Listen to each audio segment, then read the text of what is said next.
আমাদের ভাই ও বোনেরা এবং নেতৃবৃন্দ, আসসালামু আলাইকুম। জুলাই আগস্ট এই বিপ্লবের মাধ্যমে আমাদের দেশের, আমাদের দলের ছাত্র দল, যুব দল, স্বেচ্ছাসেবক দল, শ্রমিক দল, কৃষক দল এমনকি সহ বিএনপির অঙ্গ সংগঠনের প্রতিটা নেতৃবৃন্দ এই জুলাই বিপ্লবে আমাদের নেতা জনাব তারেক রহমানের নির্দেশে সক্রিয় অংশগ্রহণের মাধ্যমে ফ্যাসিস্ট হাসিনার পতন হয়েছে। আমাদের ছাত্রদল, যুবদল, স্বেচ্ছাসেবক দল, মূল দলের অনেক নেতৃবৃন্দ এই জুলাই আগস্ট এই বিপ্লবে শহীদ হয়েছে। আমি তাদের রুহের মাগফিরাত কামনা করি। যারা পঙ্গুত্ব বরণ করেছে তাদের দ্রুত সুস্থতা কামনা করি। তাদের পরিবার পরিজনের প্রতি আমার আন্তরিক শুভেচ্ছা ও মোবারকবাদ। আজকে আমরা জুলাই আগস্ট বিপ্লবের প্রথম বার্ষিকী আজকে র্যালি আর সংক্ষিপ্ত আমরা এখানে একটা বক্তব্য দিয়েছি।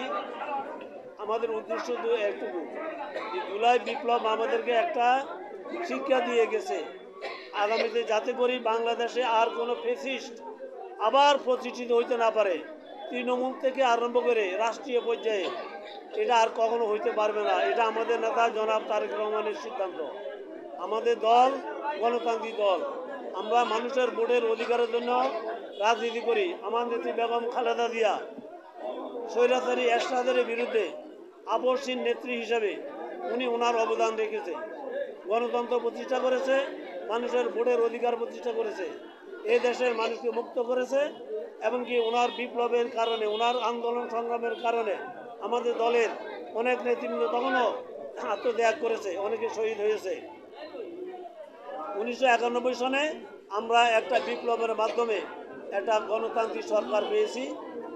এই দেশের আপামর জনসাধারণ বিএনপিকে তাদের দল হিসাবে তাদের নির্বাচিত প্রতিনিধির মাধ্যমে রাষ্ট্রীয় ক্ষমতা অধিষ্ঠিত করেছে।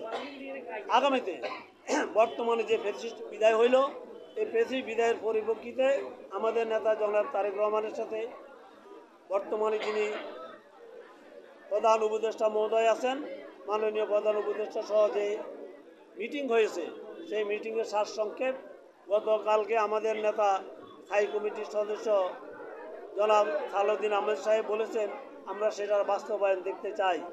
আমি আশা করি অতি শীঘ্রই নির্বাচনে একটা রোডম্যাপ ঘোষণা করা হবে। আমাদের দল গণতান্ত্রিক দল, মানুষের অধিকার প্রতিষ্ঠা করার দল, আমরা গণমুখী দল।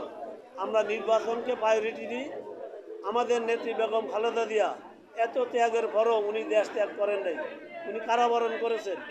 উনি এখনো এই যে 6/11 যে আন্দোলন ছিল, একটা ফ্যাসিস্ট সরকার প্রতিষ্ঠা হয়েছিল, তখনকার সরকারেও আমাদের নেত্রীর প্রতি অনেক জুলুম নির্যাতন করেছে, তারপরেও আমাদের নেত্রী দেশ ত্যাগ করেনি।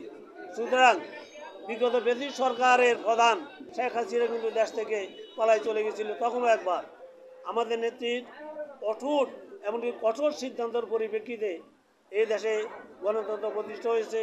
শেখ হাসিনা আবার এই দেশে বেড়াতে আসছে, এমনকি একটা নির্বাচনী ক্রুর মাধ্যমে রয়ের একটা বাস্তবায়ন, এজেন্ডা বাস্তবায়নের মাধ্যমে 2008 সালে আবার ফ্যাসিস্টেরা রাষ্ট্রীয় ক্ষমতায় অধিষ্ঠিত হয়। অধিষ্ঠিত হওয়ার পর থেকে মানুষের অধিকার, মানুষের ভোটের অধিকার, মানুষের বাক স্বাধীনতা, মানুষের সার্বিক সব ধরনের স্বাধীনতা তারা রুদ্ধ করে একদলীয় বাকশাল তারা কায়েম করতে চেয়েছে। জুলাই আগস্টের বিপ্লবের মাধ্যমে তাদের সেই পতন হয়েছে। আমাদের বর্তমান দলের সিদ্ধান্ত, আমাদের দল যেহেতু গণতান্ত্রিক দল, এটা নির্বাচনমুখী দল, আমরা নির্বাচনের মাধ্যমে রাষ্ট্রীয় ক্ষমতার দায়িত্ব নিতে চাই। সাধারণ মানুষ আমাদেরকে ভোট দেবে, সাধারণ মানুষ আমাদেরকে ভোট দেওয়ার জন্য অধীর আগ্রহে অপেক্ষা করতেছে।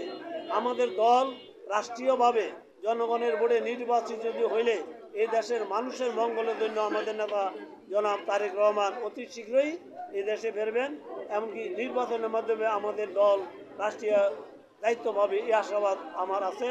আজকে যারা এই জুলাই বিপ্লবের যারা শহীদ হয়েছে তাদের আত্মার মাগফিরাত কামনা করছি, যারা পঙ্গুত্ব বরণ করছে তাদের দ্রুত সুস্থতা কামনা করছি। বর্তমান যে সরকার আছে, এই সরকারের প্রধান সহ সবার কাছে আমার আহ্বান থাকবে, যারা এই বিপ্লবে আত্মত্যাগ করেছে তাদেরকে পরিপূর্ণভাবে স্বীকৃতি দান করা, পাশাপাশি অতি শীঘ্রই যেন নির্বাচনের শিডিউল ঘোষণা করে নির্বাচনটা অতি শীঘ্র হয়, ফেব্রুয়ারির মধ্যে নির্বাচন দিয়ে দেয়। আমার এই ধরনের আহ্বান রেখে আমি আমার বক্তব্য সংক্ষেপে এখানে শেষ করছি। আমি আমার নেতা জনাব তারেক রহমান জিন্দাবাদ, শহীদ রাষ্ট্রপতি জিয়াউর রহমান অমর হোক, বেগম খালেদা জিয়া জিন্দাবাদ, বাংলাদেশ জিন্দাবাদ। আল্লাহ হাফেজ, সালামু আলাইকুম।